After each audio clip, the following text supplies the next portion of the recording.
ഈ Friday film house പേര് ഭയങ്കര ഡിഫറെൻ്റ് ആണ്. ഫ്രൈഡേ നമ്മൾ പെട്ടെന്ന് ഫ്രൈഡേ ആദ്യമൊക്കെ ഒരു തുടക്ക സമയത്ത് ഫ്രൈഡേ ഫിലിം ഹൗസ്, പിന്നെ അത് ഒരു ബ്രാൻഡായി. ഫ്രൈഡേ ഫിലിം ഹൗസ് എന്ന് പറയുന്ന പേര് ഇടാനുള്ള കാരണം ഒരു ഫ്രൈഡേ ആണ് ഒരു സിനിമയുടെ ജാതകം അല്ലേ. നമ്മൾ റിലീസ് ചെയ്യുന്ന ഫ്രൈഡേ ആണ്. പിന്നെ കൊച്ചിലെ സ്കൂളിൽ പഠിക്കുമ്പോൾ തൊട്ട് എനിക്ക് ഫ്രൈഡേ ഭയങ്കര ഇഷ്ടമാണ്. അപ്പോൾ ഫ്രൈഡേ എന്ന് കേൾക്കുമ്പോൾ തന്നെ എനിക്ക് പേഴ്സണലി ഭയങ്കര ഇഷ്ടമാണ്. പിന്നെ ഈ പറഞ്ഞ പോലെ ഫ്രൈഡേ എന്ന് പറയുന്നതിന് നമുക്ക് ആ ഒരു ഫ്രൈഡേ ആണ് നമ്മുടെ അങ്ങനെയാണ് ആ പേരിലേക്ക് എത്തുന്നത്. പിന്നെ ഫസ്റ്റ് സിനിമയുടെ പേരും ഫ്രൈഡേ എന്നായിരുന്നു. അപ്പോൾ അതൊരു ഡെസ്റ്റിനി ആയിട്ട് വന്നത്, അല്ലെങ്കിൽ അത് ഫ്രൈഡേ ഫിലിം ഹൗസ് ആയിരുന്നു. അപ്പോൾ ഈ ഒരു ഫ്രൈഡേ ഫിലിം ഹൗസ് തുടങ്ങിയപ്പോൾ എപ്പോഴെങ്കിലും രാത്രി ഉറക്കത്തിൽ നിന്ന് എണീറ്റ് പക്ഷേ ഞാൻ ചെയ്തത് ശരിയായോ അങ്ങനെയൊക്കെ ഒരു എല്ലാ രാത്രിയും അങ്ങനെ പല നമ്മൾ ഇതിങ്ങനെ വേണ്ടായിരുന്നു, ഇങ്ങനെ മാറ്റി ചെയ്യാമായിരുന്നു എന്നൊക്കെ. ഇപ്പോൾ പടക്കളം തന്നെ ഒരു ബിസിനസ് ഡിസിഷൻ എടുത്തതിന് ശേഷം ആലോചിച്ചപ്പം അതിനകത്തൊരു മിസ്റ്റേക്ക് ഉണ്ടായിരുന്നു. എനിക്ക് കുറേ ദിവസം എനിക്ക് ഭയങ്കര ഡിസ്റ്റർബ്ഡ് ആയിരുന്നു. ഞാൻ ഇങ്ങനെ ചെയ്തിരുന്നെങ്കിൽ കുറച്ചും കൂടെ നന്നാവാമായിരുന്നു, ഇങ്ങനെ ചെയ്തിരുന്നെങ്കിൽ കുറച്ചും കൂടെ നന്നാവാമായിരുന്നു. പക്ഷെ പിന്നെ അത് ഞാൻ പറഞ്ഞില്ല, I don't think about it too much. നമ്മളൊരു ഡിസിഷൻ എടുത്തു, അത് മുമ്പോട്ട് പോവുക, അപ്പോൾ ലെറ്റ് ഗോ, പിന്നെ അത് അങ്ങ് വിട്ടുകളയും. അപ്പോൾ അങ്ങനെ പല കാര്യങ്ങളും നമ്മൾ ചിന്തിക്കാറുണ്ട്. അത് പിന്നെ അതിനെ കൊണ്ടുനടന്നാൽ പിന്നെ അത് വലിയ പ്രശ്നമാകും. ഇപ്പോൾ കുറേ സിനിമകൾ ഇപ്പോൾ ഇറങ്ങുന്നുണ്ട്. അപ്പോൾ അതിൽ ഇത് ഞാൻ പ്രൊഡ്യൂസ് ചെയ്തിട്ടുണ്ടെങ്കിൽ അങ്ങനെ നമ്മുടെ കയ്യിൽ നിന്ന് പോയ സ്ക്രിപ്റ്റുകളുണ്ടല്ലോ. ഇത് അങ്ങനെ ഒരുപാട് ചില സിനിമകൾ കാണുമ്പോൾ കൊതി വരാറുണ്ട്. അല്ല, അങ്ങനെ തോന്നിയിട്ടുണ്ട്, അത് പറയാൻ പാടില്ല. എന്നാലും നമ്മൾ ചെയ്യാനിരുന്ന സിനിമ അത് ചെയ്ത് വർക്കാവുമ്പോൾ ഓക്കെ. പക്ഷേ അത് പല റീസൺസ് കൊണ്ടാണ്, അതിൽ നമുക്ക് കുറ്റബോധമില്ല. കാരണം ഞാനത് വിട്ടിട്ടുണ്ടെങ്കിൽ ആ സമയത്ത് എനിക്കത് ചെയ്യാൻ പറ്റുമായിരുന്നില്ല. അങ്ങനെ എന്തെങ്കിലും കാരണം കൊണ്ടായിരിക്കുമല്ലോ നമ്മളത്. അല്ല നമ്മുടെ ജഡ്ജ്മെൻറ്റ് പോയി എന്നുള്ളതല്ല, ജഡ്ജ്മെൻറ്റും ഓക്കെയാണ്, എവറിത്തിങ് വാസ് ഫൈൻ. ഇത് നമ്മൾ വെച്ചുകൊണ്ടിരുന്നു. പക്ഷേ നമ്മൾ ഒരുപാട് കമ്മിറ്റ്മെൻറ്റ്സ് അല്ലെങ്കിൽ കൂടുതൽ കാര്യങ്ങൾ അല്ലെങ്കിൽ പല പ്രശ്നങ്ങൾ കാരണം അത് ചെയ്യാൻ പറ്റിയില്ല. So we let go of it and then it works. നമ്മൾ ഹാപ്പിയാണ്. കാരണം നമ്മുടെ ജഡ്ജ്മെൻറ്റ് കറക്റ്റ് ആയിരുന്നല്ലോ.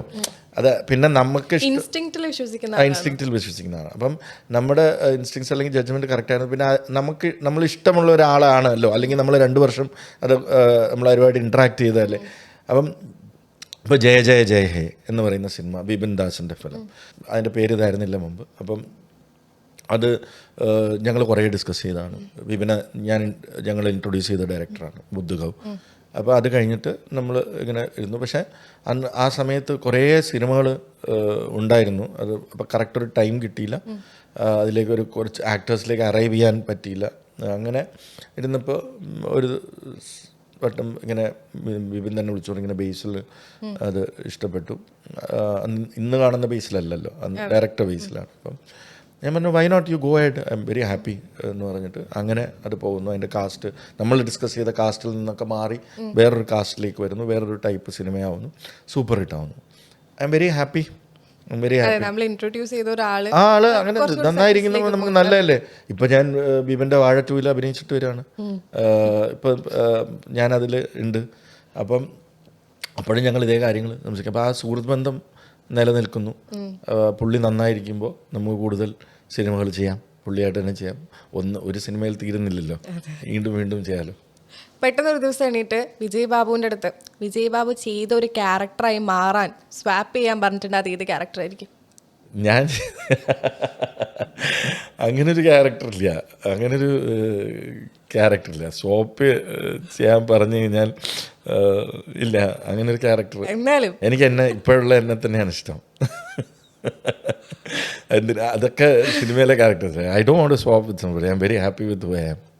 ഇപ്പോൾ ഈ ഫിലിം ക്യാരക്ടേഴ്സ് ചെയ്യുമ്പോൾ അത് നമ്മൾ ക്യാരക്ടറുമായിട്ട് എൻറ്റയർലി ഡിഫറെൻ്റ് ആയിട്ടുള്ള ഒരു സംഭവമായിരിക്കും. നമ്മൾ വേറെ ഏതൊരു പേഴ്സൺ, ചിലപ്പോൾ ചെയ്ത ക്യാരക്ടേഴ്സ് വേറെ ഏതൊരു പേഴ്സൺ ആയിരിക്കും. പക്ഷേ ഏതെങ്കിലും ഒരു ഫിലിം ചെയ്യുമ്പോൾ ഇതെൻ്റെ ക്യാരക്ടർ ആണല്ലോ, അല്ലെങ്കിൽ എവിടെയെങ്കിലും എൻ്റെ ക്യാരക്ടർ അങ്ങനെ ഇത് ദേജാവ് അടിക്കാറുണ്ട്. അത് ക്യാരക്ടറല്ല, ചില സീനുകൾ ചെയ്യുമ്പോൾ നമുക്ക് ആ ദേജാവ് വരാറുണ്ട്. ഇവിടെ ഈ സംഭവം ഇത് എവിടെയോ നമ്മൾ ഇപ്പം ഹ്യൂമർ ആണെങ്കിൽ പോലും ഇതേ ഹ്യൂമർ സിറ്റുവേഷൻ നമ്മുടെ ലൈഫിൽ ഉണ്ടായിട്ടുള്ളൂ.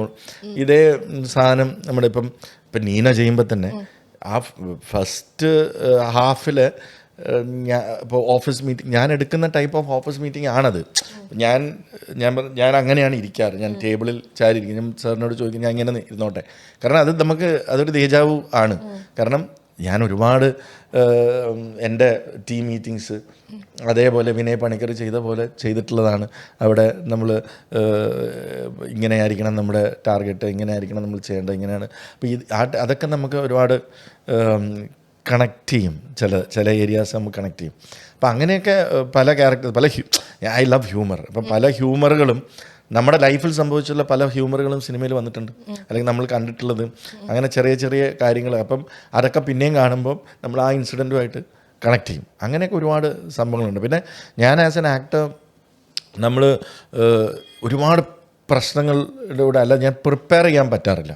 ഇപ്പം ഞാൻ പല ആക്ടേഴ്സും കണ്ടിട്ടുണ്ട്, അവർ പ്രിപ്പയർ ചെയ്യും, അതിലേക്ക് മാറി അങ്ങനെയൊക്കെ വരും. എനിക്കാണെങ്കിൽ അങ്ങനെ ഒരു സംഭവമില്ല. കാരണം നമ്മളെ സംബന്ധിച്ചിടത്തോളം ഇപ്പോൾ ഒരു ഷോട്ട് എടുത്തു, ഇപ്പോൾ ഞാൻ വാഴയിൽ അഭിനയിച്ചുകൊണ്ടിരിക്കുമ്പോൾ എടോ എന്നെ വിടും, നാളെ പടക്ക റിലീസാണ്, പടക്കളത്തിൻ്റെ തലേന്നും ഞാൻ അഭിനയിക്കും.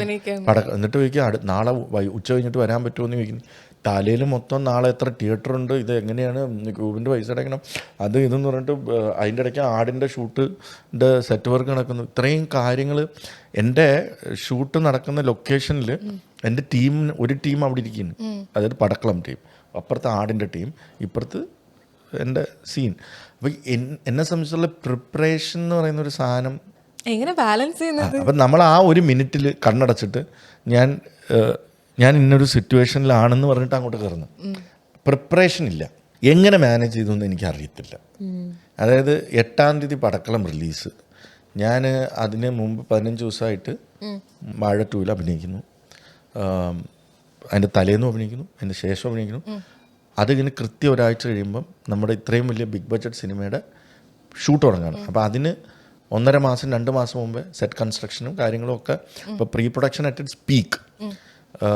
അപ്പോൾ അതിൻ്റെ ഒരു പൂജ നടത്തണം, ഇതിൻ്റെ പരിപാടി നടക്കുന്നു, അതിൽ അഭിനയിച്ചുകൊണ്ടിരിക്കുന്നു. ഇതെങ്ങനെ മാനേജ് ചെയ്തു എന്ന് പറഞ്ഞാൽ it was tough for me. But ഇപ്പോൾ ആലോചിക്കുമ്പോൾ നല്ല രസമുണ്ട്. ലൈക്ക് നമ്മളിപ്പോൾ ഒന്ന് തണുത്തു. ലൈക്ക് ഇപ്പം ഒരു വെൽക്കം ബ്രേക്ക് എന്ന് ഞാൻ പറഞ്ഞില്ലേ, പടക്കളം സെറ്റിലായി, വാഴ ഷൂട്ട് കഴിഞ്ഞു, ആടിൻ്റെ ഫുട്ടേജ്. പ്രോസസ് എൻജോയ് ചെയ്യുന്ന ഒരാളാണല്ലേ ഭയങ്കര. ചിലപ്പോൾ നമ്മുടെ കയ്യിൽ നിന്ന് പോയോ ഇത് നടക്കണില്ല എന്ന് തോന്നും, പക്ഷേ ആ പ്രോസസ്സ് എൻജോയ് ചെയ്യും. അതാ പറഞ്ഞു. ഇപ്പോൾ ആലോചിക്കുമ്പം നല്ല രസമായിരുന്നല്ലോ, ഒന്നും കൂടെ അതിലൂടെ.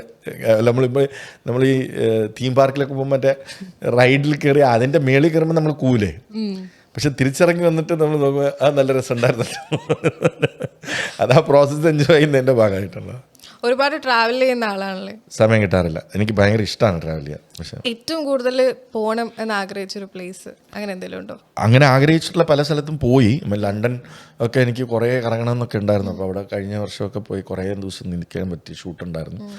അപ്പോൾ അങ്ങനെ ഫ്രാൻസിൽ പോയി. അപ്പോൾ അതൊക്കെ എനിക്ക് എൻ്റെ ഫേവറേറ്റ് പ്ലേസാണ്. എനിക്ക് ആംസ്റ്റർഡാം പോകണമെന്ന് ആഗ്രഹമുണ്ട്. എൻ്റെ ഫേവറേറ്റ് ഡെസ്റ്റിനേഷൻസിൽ ഒന്നാണ്.